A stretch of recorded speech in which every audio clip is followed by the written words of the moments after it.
Hello and welcome to Junkyard Studios. In my quest to emboss records, I've acquired multiple different tombstone style mono heads, and I've had to take them apart and fix them. Pretty much any head you're going to come across is going to need some kind of maintenance in the way of dampening, or depending on how hard somebody ran it, you could need a new coil, things like that. These two RCA heads I purchased are no exception.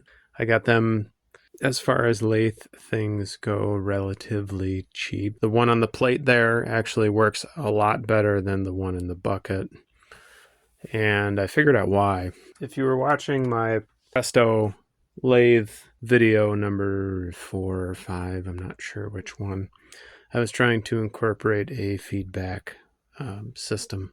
And I was doing initial tests to see if it even worked before we started getting into delays and how to sum it back into the signal and all of that crazy stuff. And I couldn't get a signal from the coil. That's because the wires broke. I did test that head before and they were not broken. What's weird is I wasn't in there playing with anything and it broke. So in trying to find that problem and fix it, which I did, I also took a look at the rear dampening, which you'll see here. That rear dampening is very, very worn out. It's still in one piece, which is good, and we're going to be able to hopefully make a new one, but it's unusable in its current condition. Now, as a test run, I made not this exact one, but this piece here. I made this and I connected it to the stylus. I'll show you the internal working of the RCA head in just a minute so this makes sense. This basically attaches to a screw on the back of the head, and this part attaches to the stylus. It'll make more sense when I show it to you. This I made as an approximation of the worn out dampening for the armature. I keep saying stylus, it's armature. And it's roughly the same size. And the reason I did that is I'm going to get into mold making, because we can't find the dampening anywhere. They don't exist. They're not, RCA doesn't exist to sell them. Nobody's created them. There's certainly a niche demand for them, but it must not be profitable because nobody's come up with it. What I did is I started with my mold. This is just the base, and I'm going to put the approximation of the dampening in there in the center.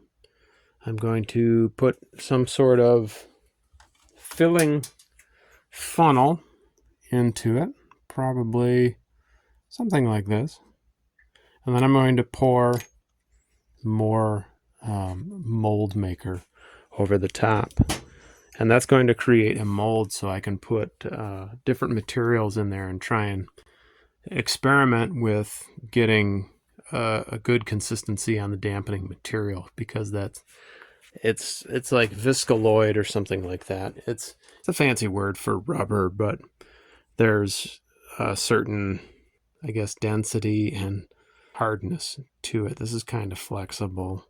It's it's almost the same consistency as like a gummy worm or something, but it's maybe a little stiffer. So in order to get my recording head back, I need to play with different materials and try and approximate that dampening and put it back in, because it doesn't exist. What I've chosen as my mold maker is a product called Smooth On. They're a big name in the molding process. People that do Halloween type masks and things like that, and all kinds of artisans use this to make molds to create their objects. So it was a no-brainer picking that up. The other item I purchased as well is the silicone rubber It says this is for mold making too. I'm going to use this to fill my mold, and it shouldn't stick to it because this is a silicone-based product, and the smooth-on is, I believe, a more of a rubber-based product. They're basically two different types of materials, so they shouldn't stick to each other. Even if they do, use a release agent within your mold, everything should be okay. You can see the release agent that I used in my mold so far, because it's a two-part. I just put, you can see it's kind of yellowing in there. I just put cooking oil, like the spray cooking oil that you would use to coat a pan. From what I read, it should work just fine. So I'm going to coat that again. My little dummy dampening. I'm going to coat that. I'm going to coat the inside of the mold, place it in there with the funnel so I have a pour in, and then we'll cut the mold so we can pull the unit out. And then from there, we'll be able to experiment with different materials. The material I was trying to remember that the mold is made of is a urethane rubber, and the material we're going to make the damper out of is a silicone rubber. So those two shouldn't stick to each other, and they should be okay for this mold. This is my idea. I'm going to put this candy funnel into the rubber so that when we pour this mold, we'll have this shape into it, and we can pour the urethane around it to create the mold, and then the silicone into that mold to create the piece. And we'll have to do a little trimming, and we're gonna have to cut the mold in half to be able to get it out of there, but this is part of the process. All I did was I drilled a hole through the two sheets of rubber, not all the way through. I know that was previous for my tests on the RCA head. I just had that one piece of rubber and it didn't work very well. So I drilled through the other two pieces just to fit the candy funnel in there. And that's just going to be our pour spout for the mold. To begin with this mold process, from what I've seen, this is my first mold. I just watched a couple of videos and went for it. We're going to put our gloves on. It suggests to put gloves on handling the product. Me personally, I've worked in many industrial caustic environments, and I'm not really afraid of this. It says to do it. We're trying to be safe. We're going to do it that way. I'm going to put a little more of our cooking oil. I'm going to try and put it into our mold on the side walls. I don't want too much of it because the mold still needs to stick to it. If we put it in between the mold, it's not going to stick to itself. That's not what we want. I'm going to put a little bit of it around the edge. I'm going to stick our mold piece in the center. Actually, we should probably spray that as well. I don't think I have enough cooking oil on my gloves to got it over the garbage can over here. Spray it, get it nice and wet, and then we're going to place it in the center. That cooking oil is just going to be our release agent.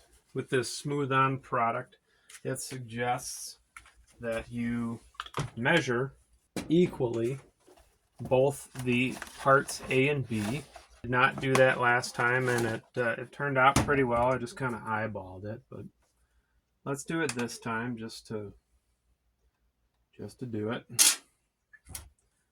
So both parts A and B need to be equal. I'm going to guess at how much I need. Probably going to waste a little bit. That's okay. I did the last time too. This stuff is not really cheap. It was like $30 for the kit, but to be real honest with you, I don't know what I'm going to use it for again. Maybe another project like this, but it'll sit on a shelf for ages. So I don't mind wasting a little bit of it because I'm probably going to waste it sitting on the shelf. 59.3 grams. We're going to try and match that as best as we can with this other portion. I'm going to kind of eyeball it again. I think right about there. Like I said, the mold turned out pretty good before that. That's 45.5. With just eyeballing the amount, so I'm not real worried about it. I just feel like following the directions this time. 58.1. So very close.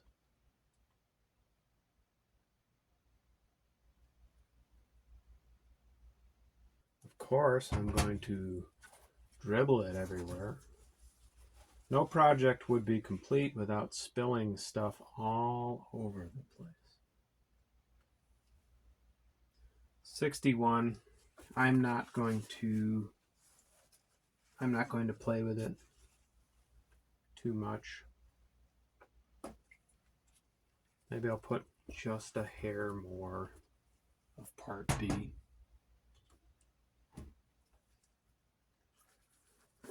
Part B is easier to pour. It's a different consistency. Part A is a little more like honey, where part B is more like a milkshake, if that makes any sense to you.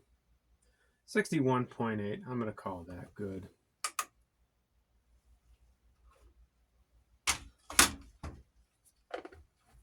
Now we take the two parts and mix them together. You have quite a bit of time with this. I couldn't tell you the exact amount of time you have, but it's at least 5 minutes before any chemical reaction starts to happen between the two parts. Because I took my time last time, and like I said, it turned out fine. I'm going to put the product back here. Hoping that's enough, because I really don't want to mix a third batch, but from what I read, this will stick to itself. So if I have to mix some more and put it over the top, I can. We're going to test that in this experiment here. So now what you need to do is you need to take, and it's probably easier to put the milkshake style part B into part A, because part B flows a lot better. Like I said, part A is very much like honey. It's kind of slow to come out of there. You pour the two into each other. Get all of that out. That's probably good enough. There's going to be a little bit of loss from it sticking to the cup. That to the side, and then you mix the two components as best as you can. And I would suggest getting a see-through cup so you can kind of see the mix. You can kind of see there. I don't know if I'm close enough for you. You can kind of see where the two parts aren't fully mixed. I'm going to mix this up thoroughly. It does say that in the instructions. Again, last time I did this was kind of quick, and it worked pretty well. So not sure how important that is. I'm still going to do it. And from the looks of it, I think I made too much batch again. We'll find that out very quickly. I didn't think about my cardboard. I put down some cardboard last time so I didn't spill this all over the place. It's kind of messy. I'm going to go grab that. Now that mix is probably ready.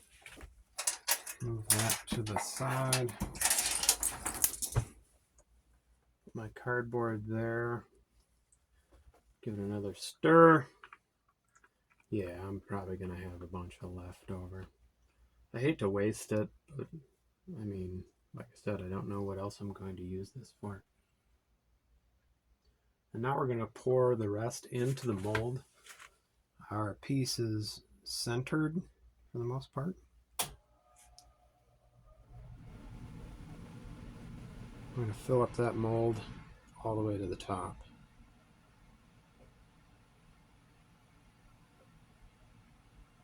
Starting to bow over the side there. That's okay. Now we're going to move this to a drying area. I can take my gloves off now. Again, like I said, I had a little leftover mixture. Not a huge deal. I don't know what else I'm going to use it for. We're going to put this away. We're going to let it dry, and then we'll be back with how it worked out, and then we'll try pouring it. As promised, I'm going to show you the inner workings of this RCA head. These two RCA heads have two different RCA numbers, but internally they are basically the same.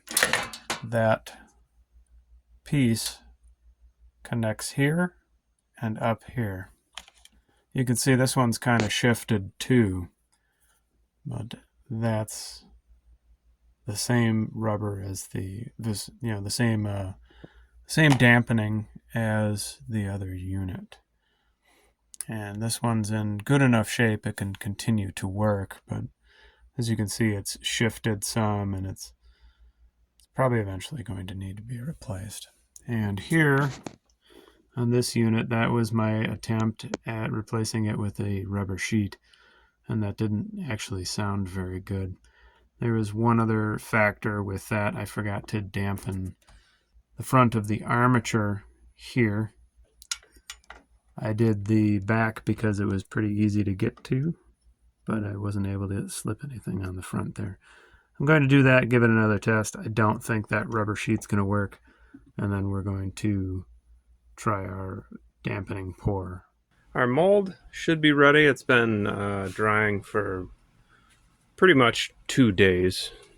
I had some ideas with our leftover dried material as well. I might try and make a damper out of it and see what happens there. So our candy funnel comes right out. I'll clean that off a little later. And then we'll unpack this thing and try and figure out the best way to cut it open and get the prize inside. After we do that, we can pour the silicone and see if our dampener is going to work. This is going to be difficult to open. I might do that off camera. We also purchased liquid electrical tape for that hard to reach area on the front of the armature.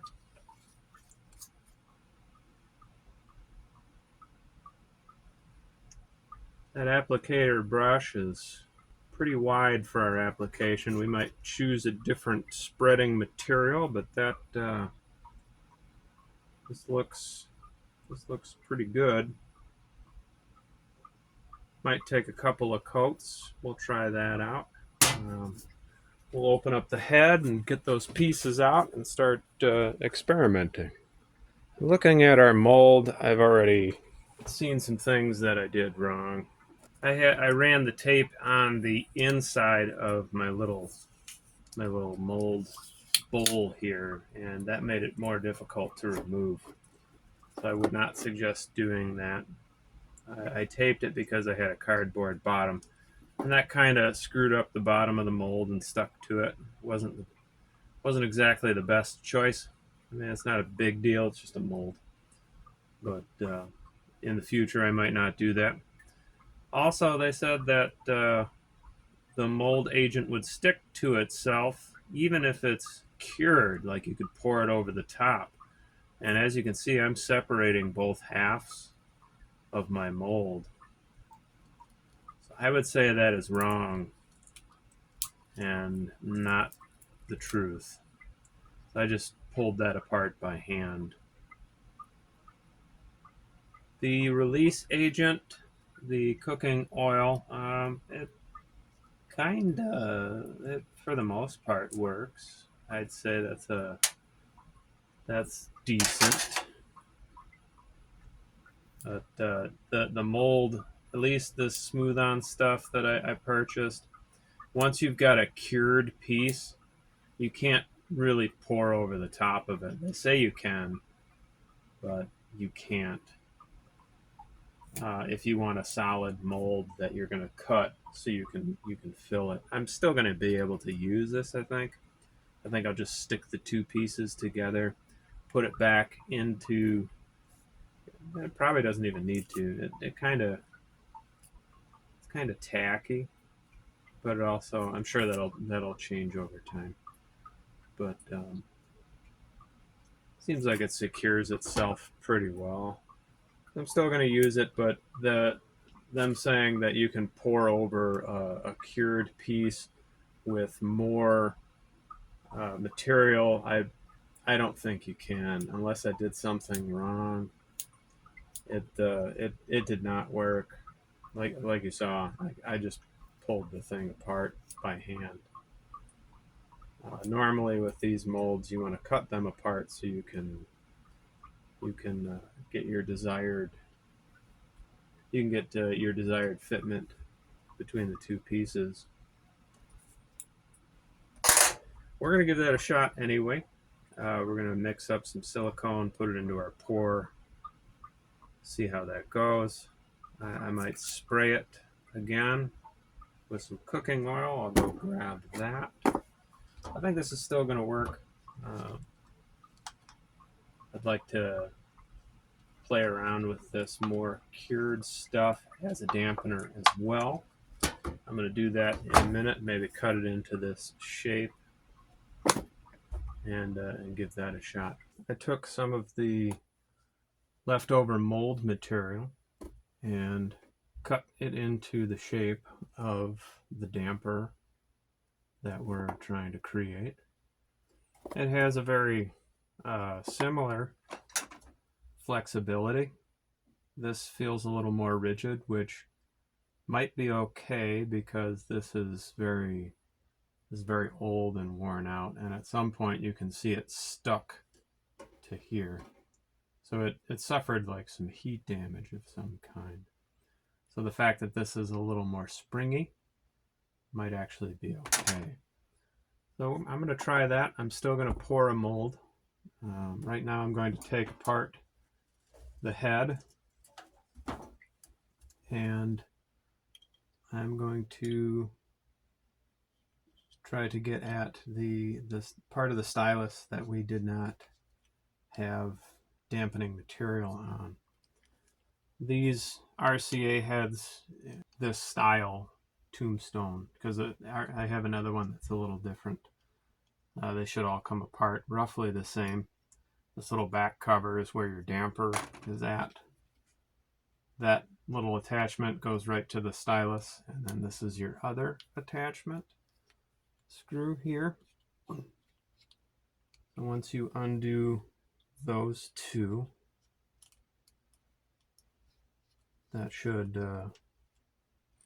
your damper should be able to pull out. I'm going to tighten this because this is the magnet. The thing I don't like about this design is they put the pole pieces. They like welded it somehow to the magnet, so you can never replace the magnet unless you get that apart. And I'm kind of afraid to get it apart because the reason they made it one piece is so there was less adjustment. But at the same time, this design is they put the pole pieces.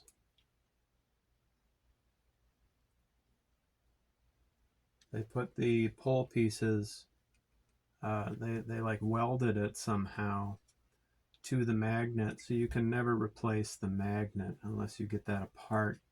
And I'm kind of afraid to get it apart because the reason they made it one piece is so there was less adjustment. But at the same time,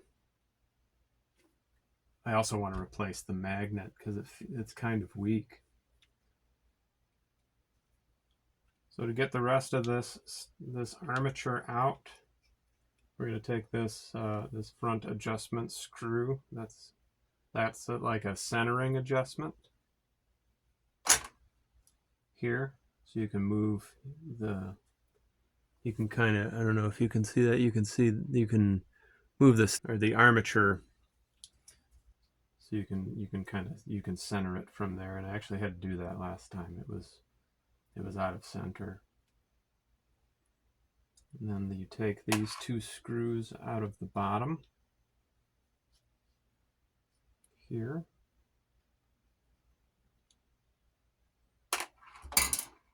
This piece. And then this should slide right out.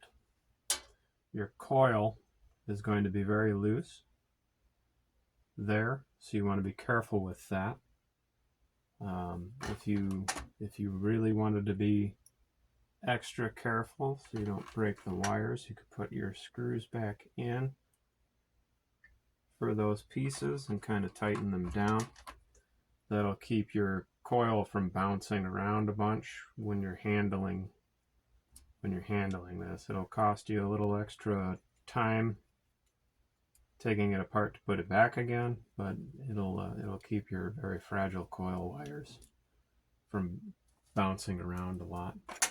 And I'm going to put my back cover on as well for the same reason. I don't want anything poking through there and breaking one of my coil wires. I already had to do a repair on this coil because it broke. So I don't want to have to do that again. That was not a very easy repair. That coil wire does not like being soldered. I don't know what effect that had on the audio quality. Usually when you repair a coil like that, I take a little more off of the coil and I don't solder because it's almost impossible. But with that one, I had to solder. This, see, I was able to get heat shrink on that back portion, but I got nothing on this front portion because this piece is in my way. This rubber experiment here didn't work. The way this comes apart, there's a screw there, there's a bolt there, and there's a screw that goes into the armature. We're just going to very gently wind that back out.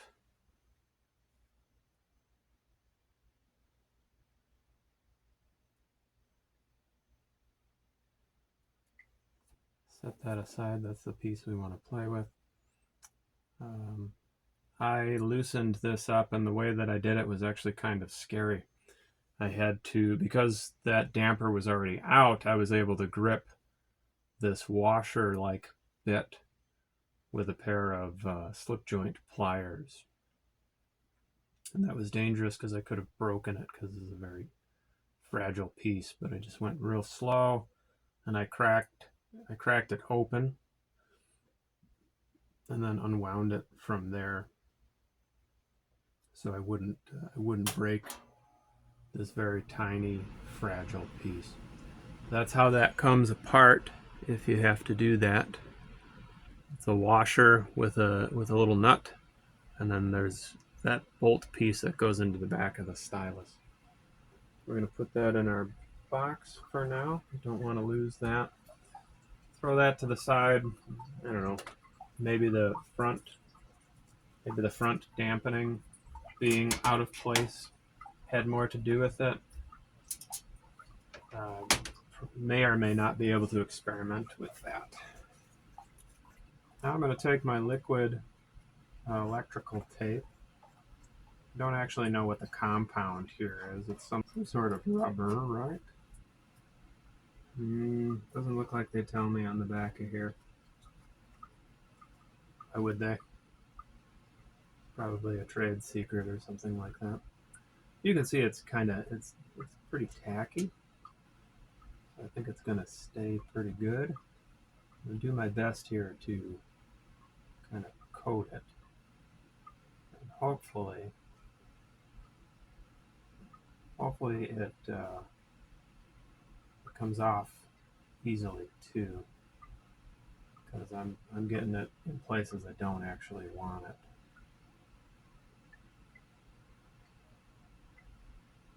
Trying to get a nice even coat with this is probably going to be difficult,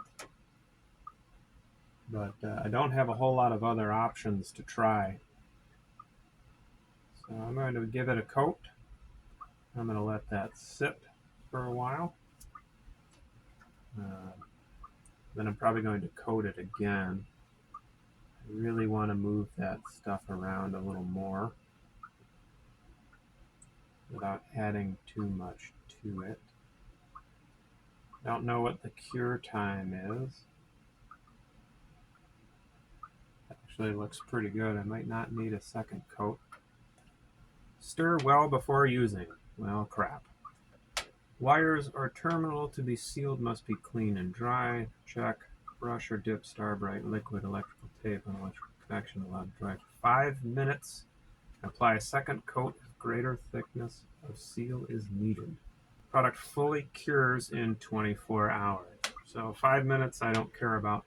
The 24-hour thing I actually do.